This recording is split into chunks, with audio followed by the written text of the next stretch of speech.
లేదంటే 100 రూపాయలు కూడా మాకు రాకపోతే మరి మీరు రాజకీయం చేయలేమనే ఉద్దేశంతో అక్కడ ఆపుడు మట్టి అయ్యింది. కానీ లేదంటే 50 రూపాయలకే ఊళ్ళో ప్రతి ఒక్కరికి మట్టి రైతులు కానీ గృహాలు కట్టుకునే వాళ్ళకి మేలు జరుగును.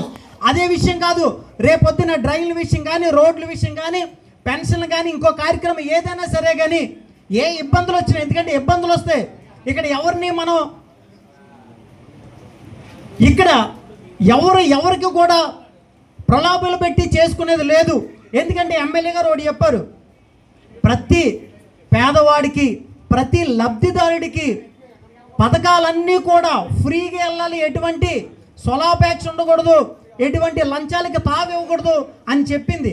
బేసికల్గా మొదట్లో ఈ మట్టిని ఫ్రీగా తోలుకోమని వదిలేశారు. కానీ రాను రాను కొంతమంది అడ్డుపడి కలెక్షన్ చేయడం జరుగుతుంది తప్ప. అదేవిధంగా రేపొద్దున వచ్చినటువంటి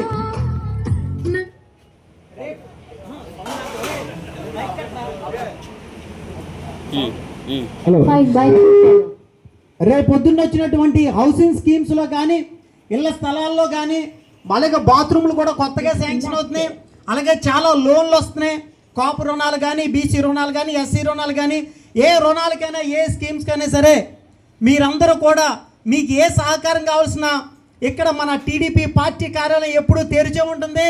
లేదా మా నెంబర్లు ఇక్కడ రాసేస్తాం, మీరు ఏ టైం అయినా సరే ఫోన్ చేయొచ్చు, మీకు ఫ్రీగా సర్వీస్ చేస్తాం తప్ప మీ దగ్గర ఎటువంటి రూపాయి కూడా ఆశించాలని తెలియజేస్తూ అటువంటి కార్యక్రమాలు మీరందరూ కూడా ఉపయోగించుకోవాలని.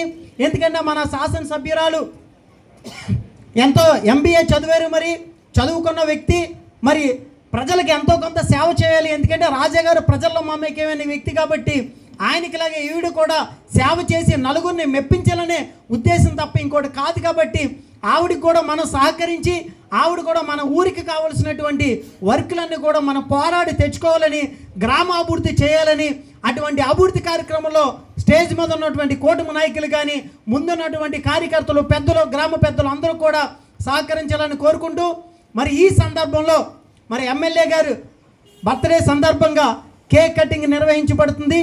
కేక్ని తీసుకురావాల్సిందో కూర్చున్నాం.